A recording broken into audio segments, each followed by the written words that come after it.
everyone. Welcome to another edition of Happy Hour Express on the Stripe Show podcast, where we bring you everything you need to know from this week in golf in under 15 minutes or so, presented by OnCore Golf and the Vero X1 Golf Ball. Today, we have a very special guest joining us from New York City, where she's hosting the Olympic Games for NBC Sports. My old desk buddy at Golf Channel, great golfer and great friend, Cara Banks. Cara, thanks for joining us today. Oh, it's so good to see you. I am a golfer, let's say, not a great golfer, you know that, but it's so good to see you. I always listen to this. I was just saying to you before we started recording, I love the happy hour. So thanks for having me. Well, thank you for joining us. You're in New York City right now. Tell us what you're up to, because it's an exciting couple weeks for you.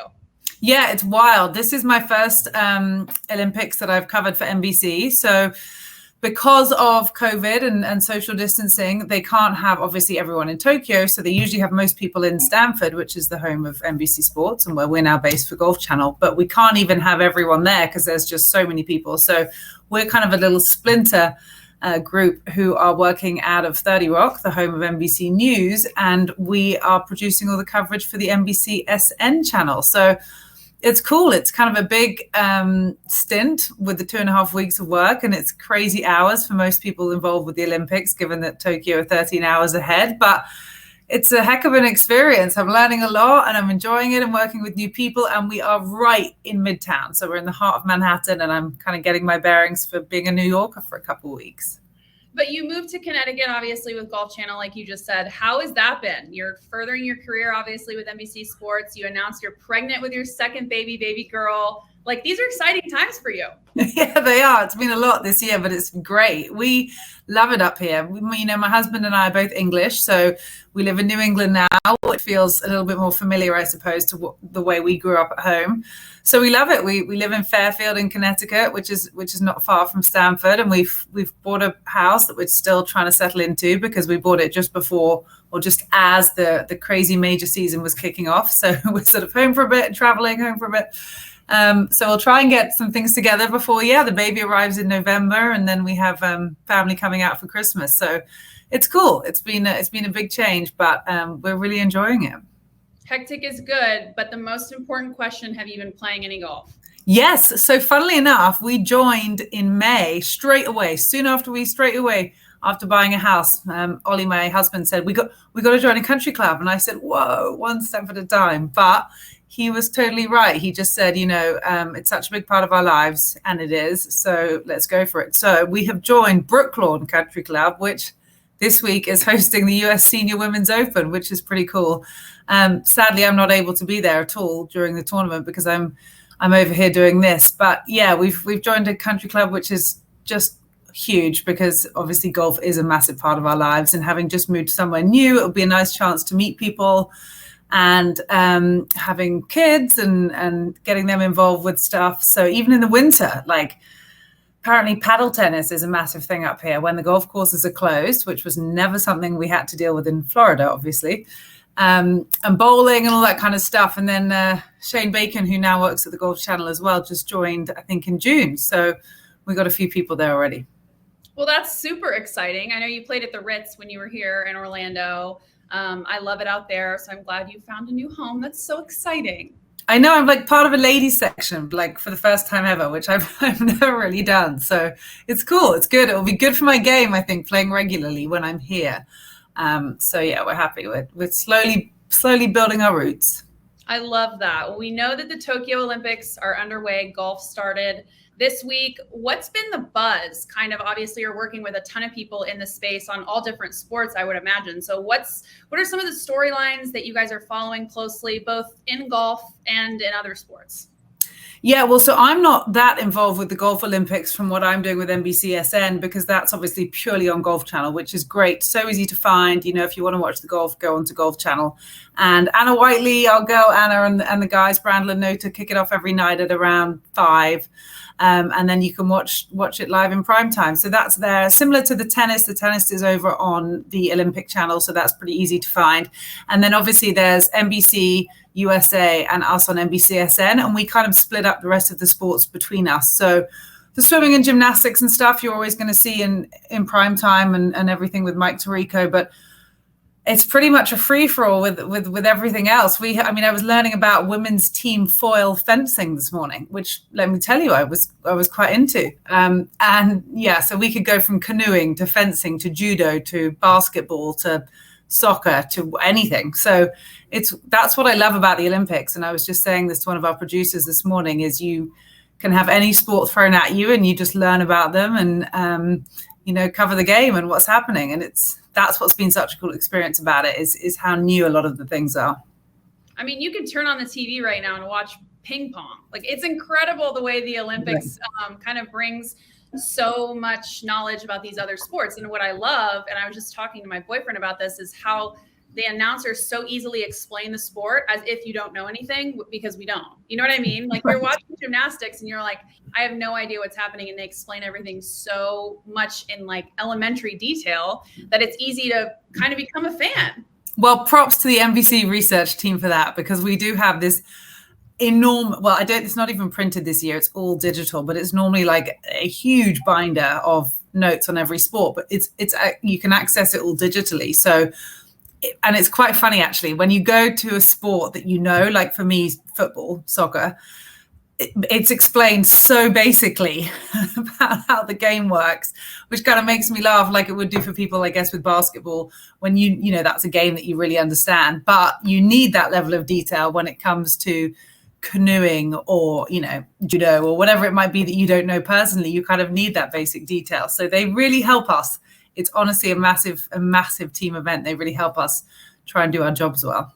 I was looking at the Olympics app and I looked at the description of golf and I was like, makes it seem so easy. Like, there's no way it's this easy the way it's explained right now. It's so funny, but I know that you're a big skier. I know this is obviously the Summer Olympics, but you've also covered tennis. I know you've got your hand in everything this year, but what's your favorite Olympic event to watch that's not golf? Well, that is a great question. I do love the Winter Olympics because I kind of grew up on skis from the age of 4 on the mountains. So and what's crazy about the Winter Olympics is that they're going to come in 6 months time. Usually you have a year and a half after the Summer Games before the Winter Games, but obviously because this is a year later than originally scheduled in February, the Winter Games are going to be in Beijing. So I've always loved skiing, whether it be slalom skiing, GS, downhill. That's kind of what I grew up knowing. At these Summer Games, I'm keeping a close eye on sailing, because we actually have a good friend called Saskia Tidy, who is part of one of the sailing teams for Great Britain, and they're leading right now, which is really cool.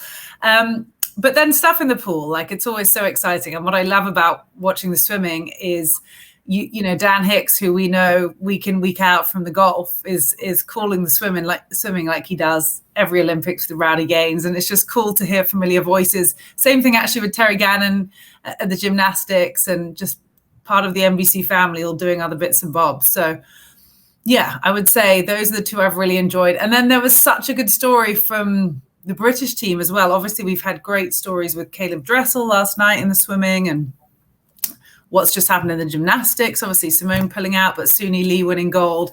And then, just there's really cool stories that come out of everything. There's a young British diver who has been like a poster boy for diving in England for years, for 13 years. And he finally won gold at the Games this year, having just won bronze a couple times before. So it's cool. You get to know the personal stories of these athletes and the families. And actually a feature I would say that NBC are doing really well this time around, given the circumstances, is the watch parties for Team USA. There's a huge big spot in Orlando at Universal Resort, and they've got all the families together, and they can watch when their son or husband or whoever it might be, or daughter or sister, whatever, is racing live. And it's just great to still be able to see their reaction and their encouragement, despite, I'm sure it must be so hard for these families not being able to have made the trip. Yeah, I was actually just talking about that last night. It felt like when I was watching the golf alone, because that's what I watch primarily week to week, it felt like it was the middle of COVID again, because everything was quiet on TV. There were no I wasn't looking at any fans, no roars. I mean, it's just, I kind of feel like we've transformed back a few months since we've had fans on the PGA Tour. It just feels weird. I know. And I was talking to someone this morning about beach volleyball. And he was like, normally that's one of the coolest sports to go and watch. I haven't really covered much beach volleyball yet, but he said, and now it's just like people playing volleyball on the beach, which I guess it is. But yeah, so it's kind of, I'm sure, really weird for these athletes to perform in these conditions. But the one good thing, like at least with the pool, we've seen this a lot, is the whole of that, like Team USA come out and they all cheer each other on. And there's quite a big group from a sport like swimming. So, and there's all the media and stuff. But yeah, it's strange. And watching golf tee off last night, there being this huge grandstand on the first tee, but obviously nobody in it.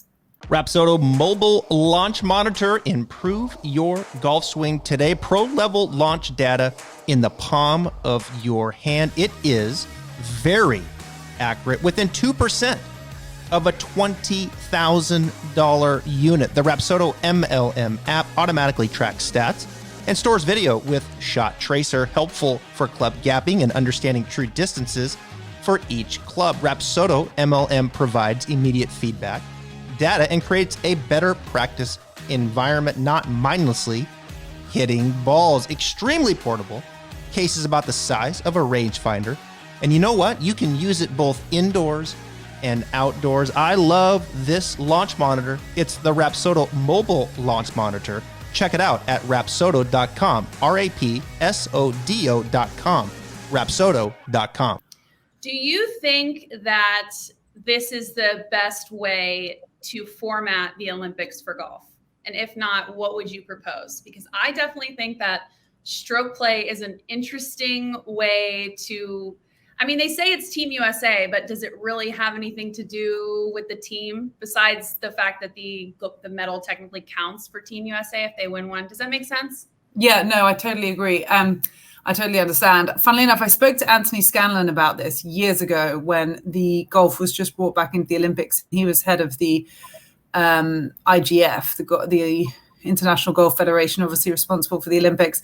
And he just said that it's not like they hadn't thought about all the different options they could do, match play, team events, etc.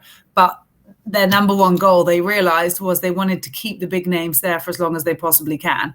And if you have a match play tournament and you could lose Rory McIlroy on the first day, that's not ideal. And they realized that this is obviously the format that works best because it's what's used primarily on the golf tour, week in, week out, all season long. So that's why they've gone with this, because in their eyes, it is the most successful format. However, personally, I agree. I would love to see a mixed team event.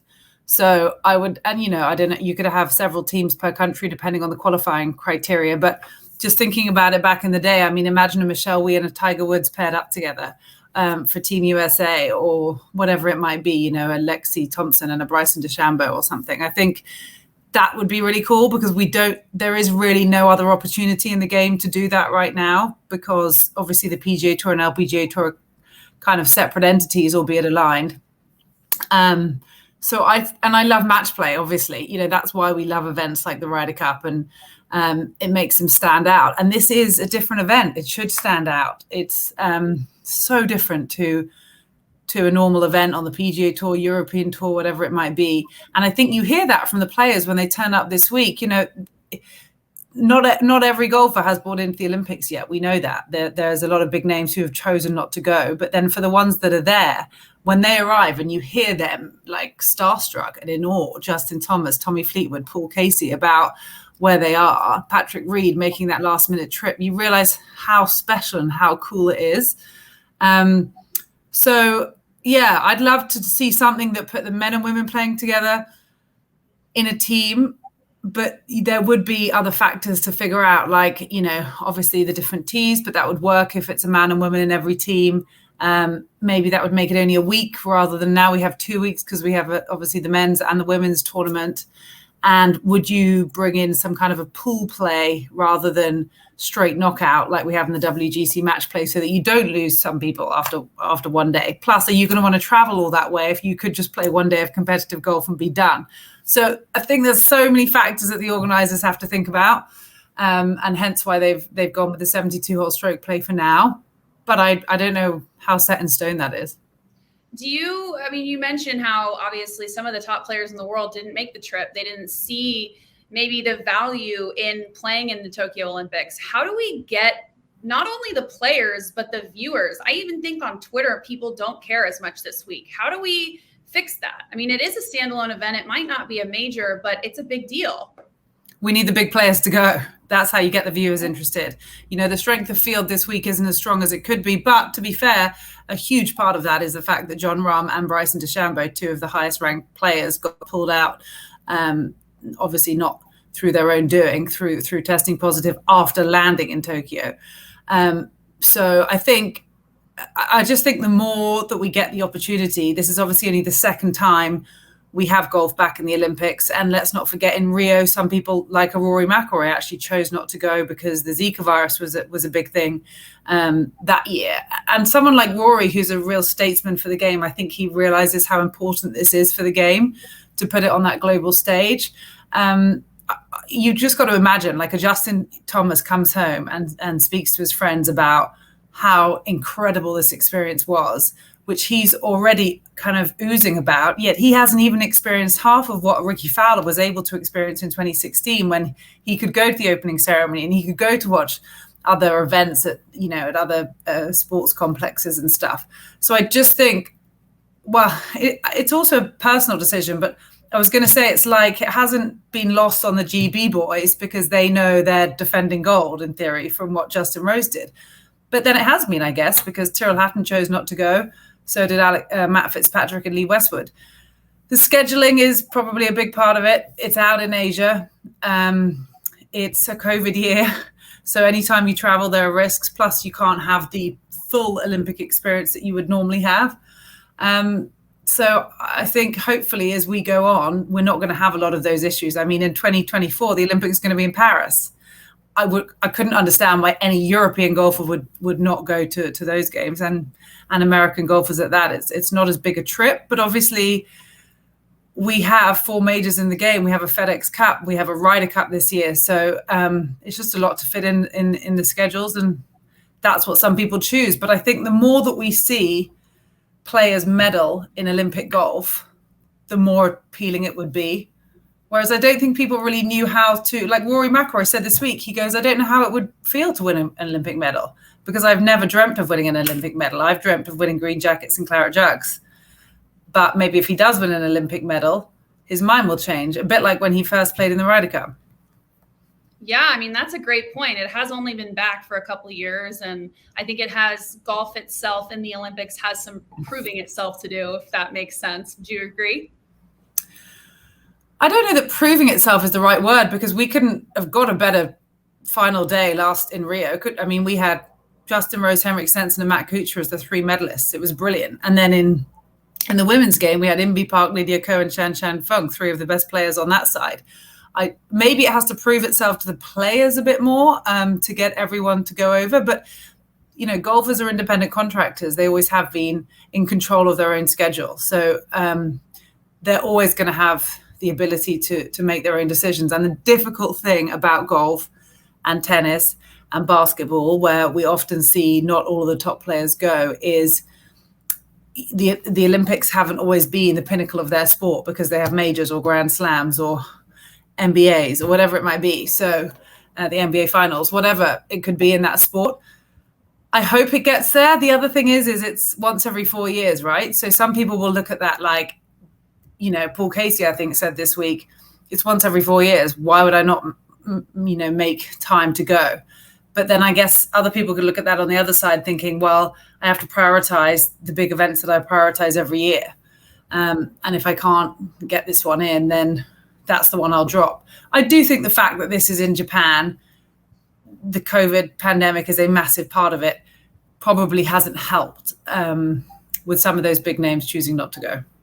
Yeah, that's a great point. Just like everything, I mean, you can choose to see either side of it. And I'm sure that, the players who decided not to go feel very at peace with their decision. And everybody obviously has a different choice to make. But I think that's a great point, is that scheduling is tough, especially. And we should have this conversation again on Monday morning. Who knows? I mean, will we be blessed with as great a medalist as we had last time? It's hard to predict that.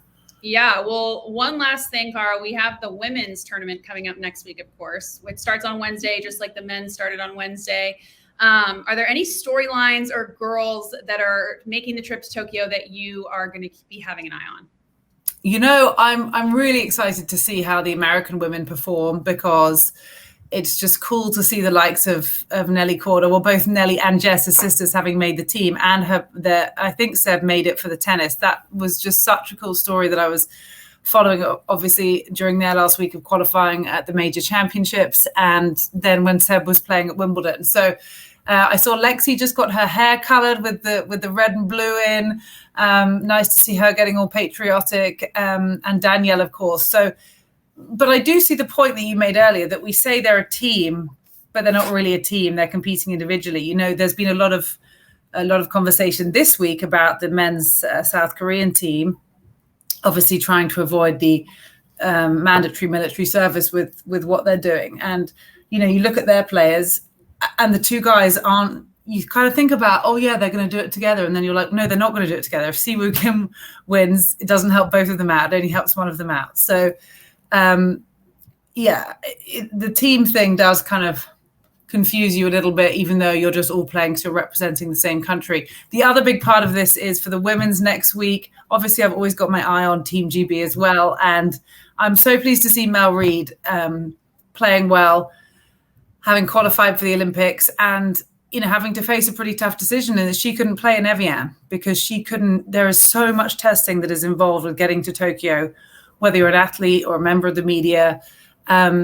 She couldn't get out of France in time to travel from England to get to Tokyo. So, that's the other end of the stick, isn't it? Like the South Korean team on the men's, they're happy to put a major aside for a year to focus on the Olympics because they realize how big a deal the Olympics are. So I can't wait to see, how Mel Reid gets on out there. I was working with her at the Ryder Cup in Paris just a couple of years ago, and she was on the verge of quitting the game. And here she is, like an LPGA winner and bound to be back on that Solheim Cup team and at the Olympics as well. So, I saw like Aditi's already out there representing India and in the Player Village, and it's just cool. Like, I know not everyone goes, but it's just really cool to see people come together in a different way and be proud to represent their country in ways that they can't. Like, you think about the women, at least on the men's side, they have the President's Cup.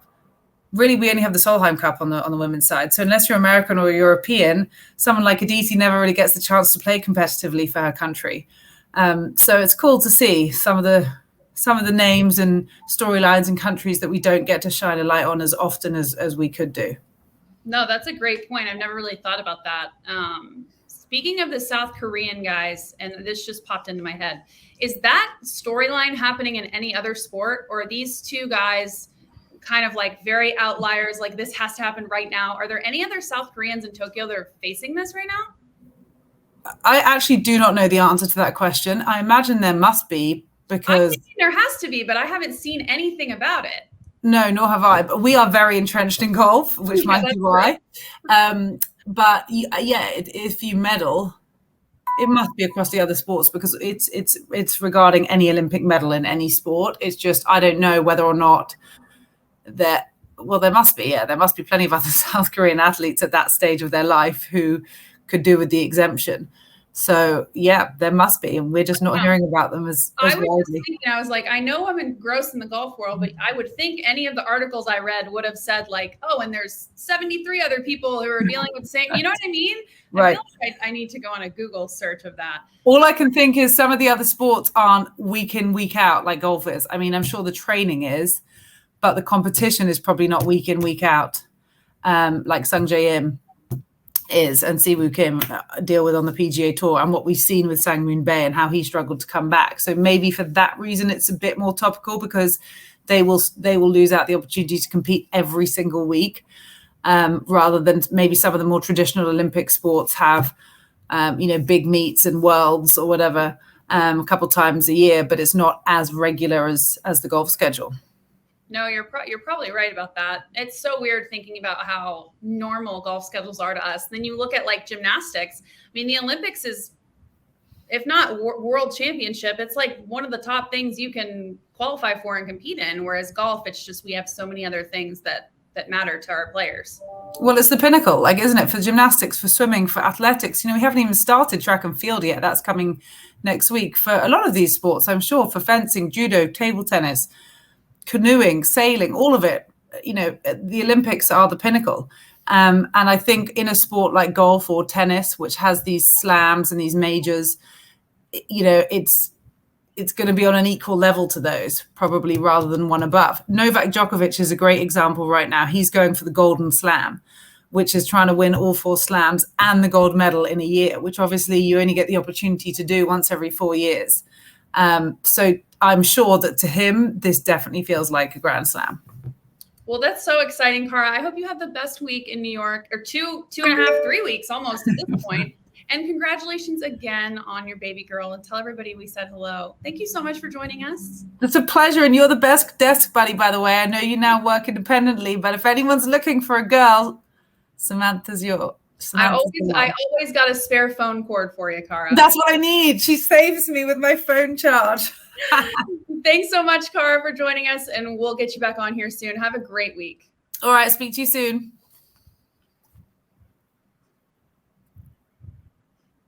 I just want to interrupt this interview real quick and give a shout out to my friends over at OnCore Golf. OnCore provides some of the most cutting-edge technology in a golf ball that I have ever seen. Their team in Buffalo, New York is changing the script of golf technology through their perimeter-weighted designs, which offer players enhanced accuracy and control for every shot on the course. With their award-winning Elixir and Avant 55 golf balls, they are transforming the game for players of all skill levels. Visit OnCoreGolf.com/Travis Fulton for more details about their products that are revolutionizing the game. Now back to the Stripe Show.